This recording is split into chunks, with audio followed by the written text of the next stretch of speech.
रुक जाओ भाई, सेटल कर लेने दो यार, चीज़ें इधर उधर पड़ी रहती है। देखो लिखना पड़ता है भाई आजकल। आजकल पता है तुमको, मैं कंटेंट पे फोकस ज़्यादा दे रहा हूँ थोड़ा। हाँ, आवाज़ नहीं आ पाती कभी तक, पहुँच नहीं पाती। कुछ कुछ लोग मेरे को कह रहे थे कि भाई आवाज़ नहीं आ रही है। मैंने बोला मैं ध्यान दूंगा। देखो मेरे को तो आ रही थी यार आवाज़, बट ठीक है यार, कोई बात नहीं। अब मैं थोड़ा ज़्यादा चिल्ला के बोला करूँगा। ठीक है भाई, ठीक है ना? तो यार देखो यही कोशिश है। मैंने अभी हेडफोन बन के ट्राई किया, उसमें थोड़ी ज़्यादा आवाज़ आ रही है। उसमें मेरी सांसें भी आ रही हैं, उसमें मैं जो बोल रहा हूँ वो क्लियर नहीं सुनाई दे रहा।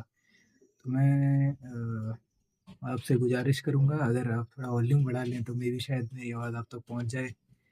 और मैं इतना कोई वैल्यूएबल चीज़ें बोल भी नहीं रहा होता हूँ जो आपको अगर सुनाई ना दे तो बहुत ही आप कुछ मिस कर देंगे लाइफ में। ऐसा भी कुछ नहीं है यार, ये बहुत चिल है यार।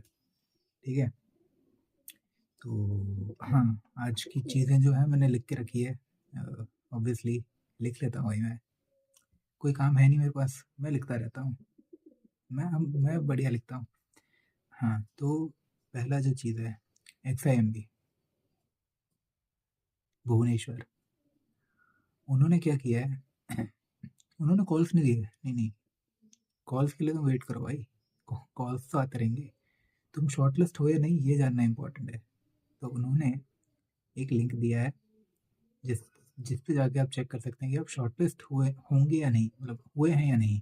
ठीक है, तो मैंने चेक किया, मैं हो गया भाई, मैं हो गया शॉर्टलिस्ट फाइनली। अब कॉल इसका कब आएगा, इंटरव्यू कब है, क्या है, कहाँ है, क्या बाद में वो होता रहता है। वो तो छोटी चीज़ है ना, वो इम्पोर्टेंट थोड़ी है। इम्पोर्टेंट है वो नहीं है, वो तो हो जाएगा यार।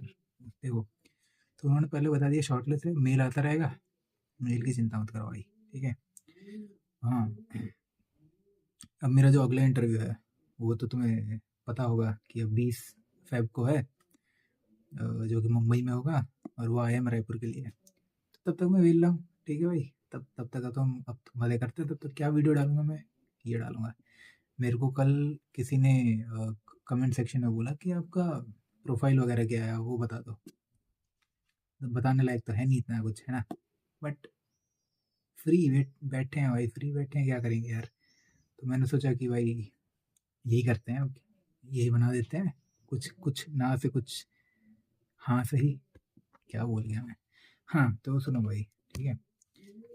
प्रोफाइल मेरी इतनी अच्छी नहीं है। ठीक है, मैं फ्रेशर हूँ, मेरा ग्रेजुएशन 23 में हुआ था। उसके बाद मेरे 2 साल गैप है। हाँ, मैं आपको कहानी बता देता ना, कहानी स्टोरी टेलिंग। आज आज हो जाए स्टोरी टाइम कुछ। क्या क्या होता है वो, जो भी होता है वो होता है। तो मेरी प्रोफाइल ऐसी है कि 10वीं में 76, ठीक है, 10वीं में सबसे ज़्यादा मैंने पढ़ाई की थी। वो पीक आ गया था, उसके ऊपर मुझे नहीं लगता जा पाऊँगा मैं, वो अपर सीलिंग है। ठीक है, तो वहाँ पे 76% आए। फिर 11वीं में मैंने पढ़ाई नहीं की, 11वीं में हो गया अपना 52 समथिंग में निपट गया। ठीक है, फिर आया 12वीं, कोशिश की मैंने, बट मैं फुटबॉल में ज़्यादा इन्वॉल्व था। तो 12वीं में मेरे 66.8 परसेंटेज बने। ठीक है, जो कि बहुत ख़राब है। ठीक है भाई, कोई भी भाई अगर 10वीं 12वीं में पढ़ लो भाई, पढ़ लो भाई। ठीक है, कोई बात नहीं, अरे होता रहता है। देखो, अगर तुम एमबीए नहीं करना है तो तुम कर सकते हो कुछ भी भाई। मतलब एमबीए अगर करना है तुम्हें तो यार थोड़ा मेंटेन करके चलना पड़ेगा। Yes, बस इतना है। फिर 12वीं के बाद मैं फुटबॉल खेला था, तो मेरे वो 3 साल का गैप भी है। मैंने 3 साल बाद ग्रेजुएशन की थी, 12वीं के 3 साल बाद। तो हाँ, मैं फुटबॉल वगैरह खेल रहा था अकेडमी से, ये वो। तो उसमें मेरे 3 साल चले गए, फिर मेरे को इंजरी हो गई, तो मेरे को फुटबॉल छोड़ना पड़ा। फिर मैंने लॉकडाउन में ग्रेजुएशन स्टार्ट किया, और उस टाइम मैं ई स्पोर्ट्स में इन्वॉल्व था। तो ग्रेजुएशन भी मैंने इतना अच्छे से नहीं ध्यान दिया, और ग्रेजुएशन में मेरे 60 परसेंटेज बने थे, जो कि भाई बहुत ज़्यादा होते हैं भाई। 60 देखा कभी? 60 नंबर पता है, 60। तो मैंने 60 थे। फिर मैं फ्रेशर हूँ, 23 में मेरा ग्रेजुएशन हुआ। उसके बाद से मैं 2 साल कैट के पीछे लगा हुआ हूँ, और इस बार हमने पकड़ लिया भाई। इस बार हमने बिल्ली मार ली बिल्ली मार ली भाई इस बार। तो भाई यही था मेरा प्रोफाइल, और ज़्यादा बड़ा वीडियो मैं नहीं बनाना चाहता, क्योंकि नहीं देखते भाई तुम